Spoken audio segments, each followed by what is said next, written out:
0x0 pros dois. É mesmo? Porque, claro, se você parar pra pensar, William, boa noite a você. Boa noite. Boa noite. Antes do jogo, É. ok, você vai olhar antes do jogo, o Flamengo é favorito pro jogo. Você acha que o torcedor do Vasco teria fechado esse empatezinho lá no começo? Mas com o transcorrer da partida, o jogo foi ficando igual. Os dois teve boa chance. Os dois times tiveram as suas situações.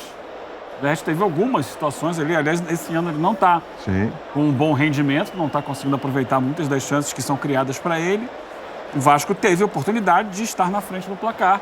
É claro que, quando você pensa que no finalzinho do jogo tem um pênalti para o Flamengo, tem um pênalti que parece que vai decidir tudo. É o Gabigol que vai bater, né? O Gabigol que vai bater, que não costuma perder. E o goleiro defende esse pênalti, aí você pode também pensar assim. Mas pelo jogo, por 90 minutos, foi um 0x0 para os dois, porque acho que o Vasco ele conseguiu se superar. Clássico tem muito disso, né? Às vezes o pior time consegue equilibrar a partida em função de se doar mais em campo, tentar travar o adversário, bloquear espaços. E o Vasco teve isso. Ele começou com muita dificuldade de jogar, muito para sair lá de trás, muita dificuldade. Mas já do meio para o final do primeiro tempo, ele já era um time mais solto, que conseguia chegar, que conseguia criar. Usa muito o lado esquerdo, com o Piton, tentando fazer essa bola chegar bem para o Verratti. E no final das contas foi um jogo igual. Por incrível que pareça, você pega o meio-campo do Vasco. O Vasco jogou numa espécie de 5-3-2.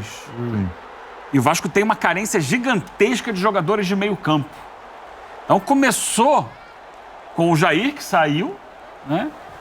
Com o Zé Gabriel e com o David, jogando ali num dublê de terceiro homem de meio, saindo para tentar se juntar aos atacantes. Contra o meio-campo de Flamengo, que tinha Pulgar, De La Cruz, Gerson e Arrascaeta. Uma diferença gigantesca. Enorme. No campo, com o passar do jogo, isso não se viu. Então, acho que foi um empate para os dois. O Vasco poderia ter vencido o jogo também. Nós estamos vendo aí algumas... Esse gol que o Verratti perde é algo inacreditável. Inacreditável. O primeiro ainda ok, acontece. Mas esse realmente, ó... Que liga um alerta para o Flamengo, que deveria ter vencido o jogo, mas para isso deveria ter jogado melhor. E não pode iludir o Vasco, porque há muita carência no elenco ainda. A superação desse jogo de hoje não pode sugerir que o Vasco esteja pronto para uma temporada que, pelo contrário. Claro que a entrada do Adson, a gente vai falar daqui a pouco, né? Sim. Qualifica o time ali pela direita e tal, mas as funções ali de volantes do Vasco estão muito carentes nesse início de temporada. E no final, só para pontuar. Pode falar. Não quero tirar aqui culpa do Gabigol, nem tirar méritos do Léo Jardim. Mas essa faixa final de gramado no gol à esquerda das cabeças do Maracanã, que está um pasto, talvez tenha atrapalhado um pouco, o que ele bateu fraco na bola e aquilo segurou um pouco a bola. E aí é responsabilidade de quem toma conta do Maracanã. Sem dúvida nenhuma. Mas muito mérito do Léo Jardim. Acertou o canto, foi lá. E esse é o lance do pênalti aí, que daqui a pouco a gente pode até discutir, mas pelo que a gente estava conversando, inclusive, antes do programa, acho que não tem muita discussão. Foi pênalti mesmo. É a cobrança do Gabigol, para quem não viu lá. Olha o que está falando aqui, Rogério. Bateu fraquinho. E acho que isso o gramado ajuda a tirar um pouco da... Dá essa impressão, Gênio. Também tem essa impressão que o estado do gramado ali ainda tira mais ainda a velocidade da bola. Pode falar, André. Como ele não conseguiu deslocar o Léo Jardim, como que o Gabriel faz os gols de pênalti? Ele normalmente desloca o goleiro, a bola não precisa nem ser muito forte, nem muito precisa para entrar. Se o Léo cai para o outro lado, essa bola entra, mesmo não estando muito próxima da trave. São 51 pênaltis cobrados pelo Gabriel com a camisa do Flamengo, esse é o 8º erro.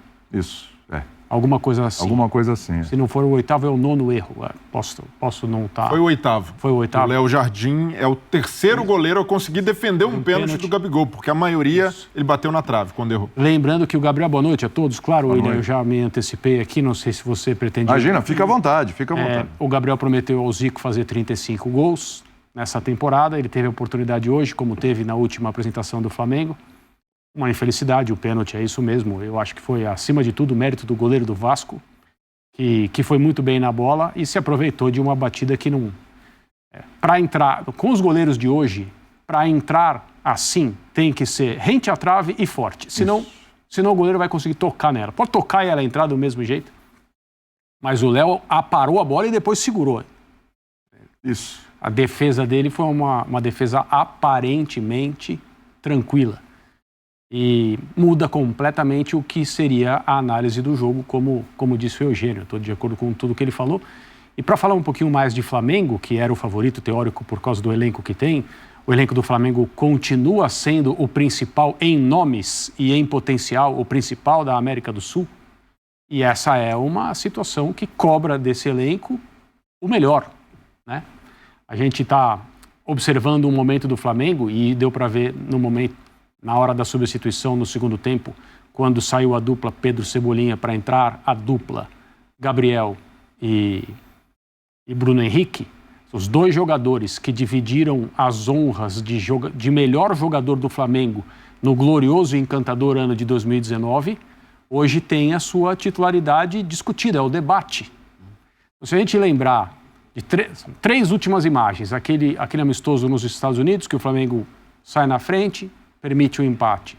E toda a gritaria talvez seja uma palavra muito forte, mas toda a repercussão negativa o momento sem a bola continua com um defeito, o Flamengo continua permissivo, achando que o jogo acabou, é aquela coisa de sempre, se o Tite não cuidar disso, vai acontecer a mesma coisa que aconteceu com os outros técnicos. São uma pré-temporada, o jogo que teoricamente não é nem de competição.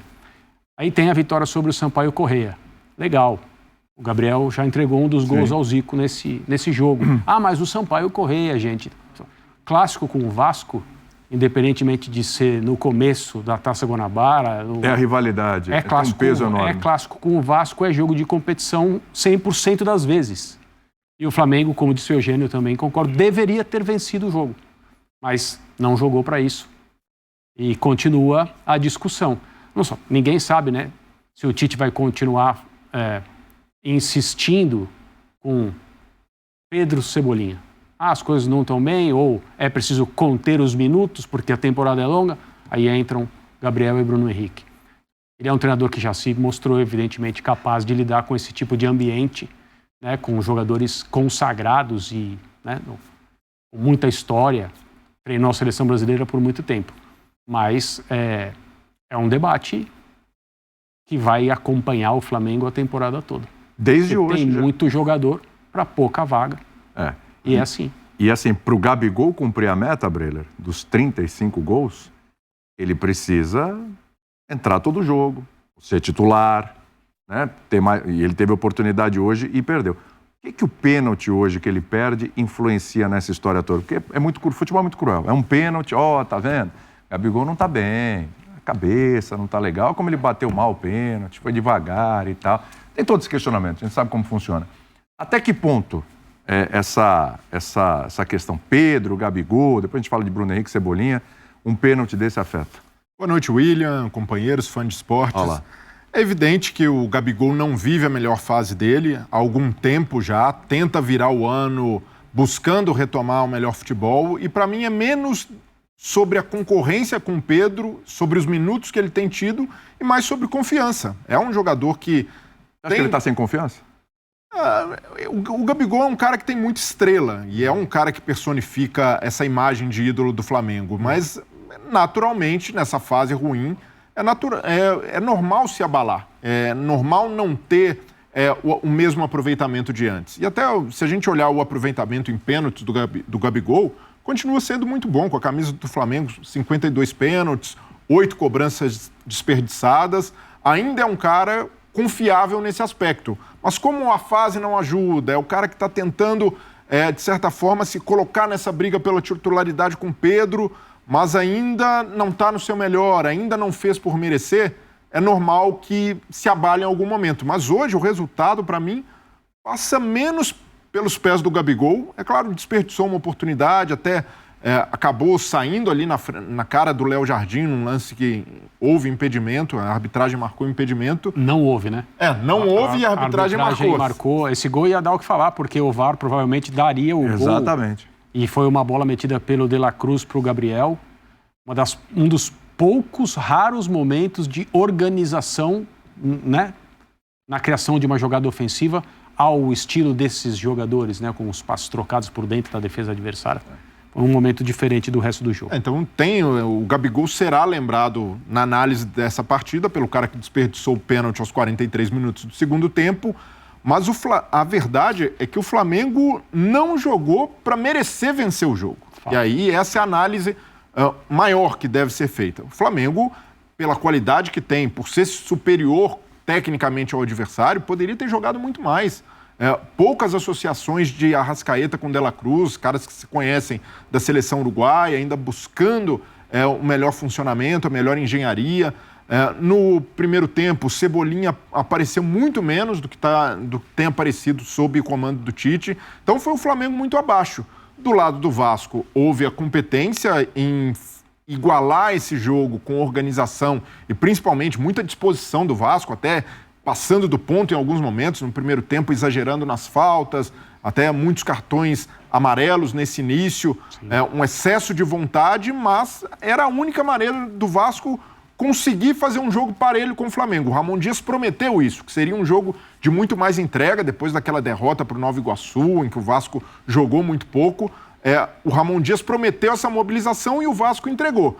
Se a gente analisar friamente os lances, até o pênalti do Gabigol, quem teve as melhores oportunidades de gol foi o Vasco. O Vasco com o Verratti, a cabeçada no primeiro tempo, o lance que ele desperdiça no segundo. Então o Vasco, mesmo jogando eu não digo nem acuado, mais fechado em alguns momentos, até de forma reativa, esperando o Flamengo, teve boas oportunidades para vencer. Então foi um plano de jogo competente do Vasco, uma atuação bem honesta para mim, dentro das limitações. O desfalque do Paulinho, que é muito sentido. E vai ter que lidar com ele mesmo, porque é o ano inteiro. Exato. Perde o Jair no início do jogo, que era uma alternativa para o Vasco tentar ficar mais com a bola. Entra o Matheus Carvalho, muita disposição, mas assim como o Zé Gabriel, tem mais dificuldade de jogar com a bola. Então, dependia muito de um lance iluminado do Payet ou de uma jogada do Piton cruzando para o Verratti. Tentou dessa maneira, quase teve sucesso nessa abordagem, mas se algum torcedor do Vasco criticar o Ramon Dias por jogar dessa forma contra o Flamengo, tá fora da realidade, porque é a única forma, sendo mais reativo, muitas vezes se fechando com uma linha de 5 atrás, sendo mais conservador até nas mexidas, e aí a gente olha para o banco... Isso é um problema, né, Breler? Porque você vai falar do banco assim, isso é um problema, porque jogar contra o Flamengo assim, ok, concordo. Com o time, e você vai chegar no banco também, falar de elenco curto, acho que você vai chegar nisso, com o que tem hoje o Vasco. Só que o Vasco não está mostrando no horizonte grandes soluções. Algumas contratações que possam resolver esse problema, dar uma encorpada. E não é só jogador que vem para somar, jogador que vem para resolver.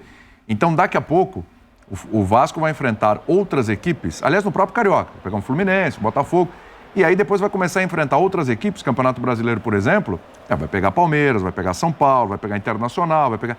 E ele não dá para ficar jogando toda hora assim. O problema é que o elenco condiciona a forma de jogar do treinador. Mas o jogo de hoje, eu acho que demonstra, é um grito do tipo, olha, tivemos que jogar dessa forma assim e veja como foi. Precisa chegar jogador. E a gente precisa sempre pontuar e lembrar, William, o principal executivo da 777 prometeu, antes da conversão da SAF, que o Vasco não jogaria mais em desigualdade econômica e até mesmo técnica com o Flamengo. Faz um ano isso, né? E ainda há um abismo Quantos jogos aconteceram, de elenco entre quantos Vasco clássicos e Flamengo depois da promessa? Esse é o último clássico com o Flamengo. Foi no Carioca do ano passado. Então, faz um ano. Foi antes. Foi em 2022 ainda, antes da votação para aprovação. Foi 22. Foi 22, tem mais de ano isso. O Vasco só conseguiu ganhar um clássico desde então, foi no Campeonato Carioca do ano passado, 1-0. Então, merecidamente. E assim, o Vasco no jogo do Campeonato Brasileiro, 1-0 só que pro Flamengo, teve esse mesmo comportamento. Time competitivo, brigando por todas as bolas, chegou a ter até mais posse, mais finalizações que o Flamengo. Esse é o jogo que o Pumita fez gol? Foi. O Carioca, a vitória no Carioca. Exatamente. Então, esse jogo do Brasileiro já mostrou que o Ramon Dias consegue, de certa forma, com a competência dele, igualar as coisas, jogar de igual para igual com o Flamengo. Só que a grande responsabilidade, até pela maneira como o técnico arma o time, é da diretoria que ofereceu esse elenco para ele, que tem limitações flagrantes. O Eugênio citou o meio-campo, Mas nas pontas ainda o Vasco carece de jogadores mais agudos, principalmente depois da perda do Gabriel Peck. E até se justifica muito o uso de 3 zagueiros, porque a função do zagueiro é a que está mais servida no Vasco. Você olha para o elenco do Vasco, hoje entrou o Rojas no segundo tempo. Então, chegou o João Vitor, que foi titular. Já tinha o Medel, o Léo, tem o Maicon, o Rojas chegando. Então, para a zaga, o Vasco tem jogadores. Então, ok, onde eu tenho mais gente? É na zaga. Então, vou colocar 3 zagueiros aqui. Sim. Meio campo, não tenho. Você olha para o elenco do Vasco, não tem. Ponta. O David, o Rossi. Entendeu? Já começa a complicar. Não, e o problema então é que... ele tem... Desculpa, o Piton na lateral, tem o Léo Jardim, que se firmou. Sim. Tem o Piton na lateral, que deve ir embora. Provavelmente vai embora no meio do ano. Tem zagueiros, não tem meio campo. Tem o Payet e o Verratti. Ponto. Agora, a chegada do Adson, né, que hoje entrou durante o segundo tempo, acho que o Adson vai ganhar um espaço nesse time. Pode jogar pelo lado do campo ali, vai dar mais qualidade do que o Vasco tinha. Mas é pouco ainda. Mas é pouco. E aí, o problema é que essa janela de transferência está muito difícil, tudo é lento. Muito devagar o processo. Tudo é um drama, vai chegar esse, não vai chegar aquele e tal. E na comparação com o Flamengo, aí para o torcedor é uma situação mais desesperadora. No segundo tempo, nas mexidas, o Ramon Dias vai com o Matheus Carvalho, no primeiro tempo ainda, o Rojas entra como opção e o Adson estreando pelo time. Do lado do Flamengo, o Tite você põe o Bruno Henrique, você põe o Gabigol. Pedro, Bruno Henrique e Luiz uma Araújo. covardia, né? Então, mas a comparação de elenco, ela não pode ser feita, né? Não pode ser feita, mas no contexto em que foi prometido da SAF, principalmente da 777... Você acha que a diferença não deveria ser tão grande? Não deveria pelas promessas e pelo que o Vasco pintou de perspectiva para o seu torcedor. Mas só tem um detalhe, Breila, para passar para o professor aqui. A gente sempre fala isso, né? Que a gente usa até essa palavra, uma sacanagem que o Flamengo faz quando vai fazer as alterações no segundo tempo, né? Sempre uma sacanagem com o adversário, né? Você olha o banco, os caras que entram...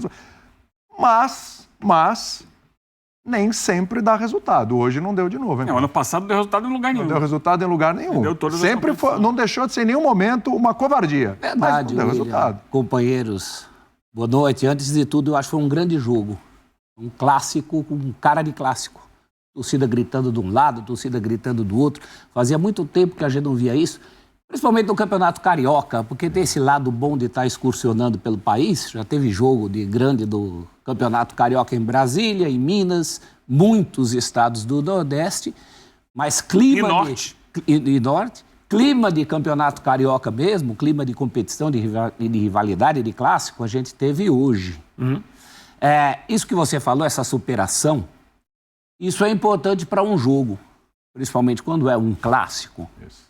Mas não dá resultado para uma campanha, para uma temporada, para um campeonato, principalmente para um campeonato mais sério, mais competitivo, como será o brasileiro, né? Em relação ao Campeonato Carioca, até dá para enganar, dá até para ser campeão carioca e não fazer absolutamente nada no brasileiro. Eu acho que o Vasco não pode cair nessa esparrela. Tivemos vários exemplos disso. Aquela tua primeira provocação para o Eugênio, se foi 0-0 para o Vasco, eu te diria que esse jogo acabou 0-0 para o Vasco, porque afinal o Vasco escapa de tomar o gol de pênalti, que mataria qualquer chance, mas durante a partida o jogo foi muito mais 0-0 para o Flamengo. É o Vasco que perde os chamados gols na bucha, é o Flamengo que tinha obrigação de mostrar um futebol melhor. A gente sabe, tem problemas? Já tem problemas na lateral direita, por exemplo. Hoje tinha lateral deslocado para o outro lado, mas nada justifica a falta de domínio do Flamengo nesse jogo. E nem foi problema, o Varela nem jogou mal. Mas na prática ele não é o homem da posição, né? Ele vai sempre puxar para o outro pé lá, aquela velha história. O André falou das opções Bruno Henrique e Gabigol, ou Everton Cebolinha e Pedro. Não é pouco, já não seria pouco se fosse dupla por dupla. Sim. Tem um negócio que a gente aprende na escola que é a análise combinatória. Então, o Tite ainda tem as possibilidades de Cebolinha e Gabigol, sim, por que não? Sim. Bruno Henrique e Pedro, por que não? Então, de 4, você faz E ele não tem feito essas muito Pois é. mais opções. E o Vasco? O que o Vasco... Ele determinou 2 duplas e acabou, né? Não faz o crossover. Então, mas ele pode fazer o Pode. tal do crossover? Pode. No futebol você descobre coisas que você nem imaginava que dariam certo. Aí o Rony no Palmeiras, jogando numa posição que ninguém imaginava, só para dar um exemplo, né?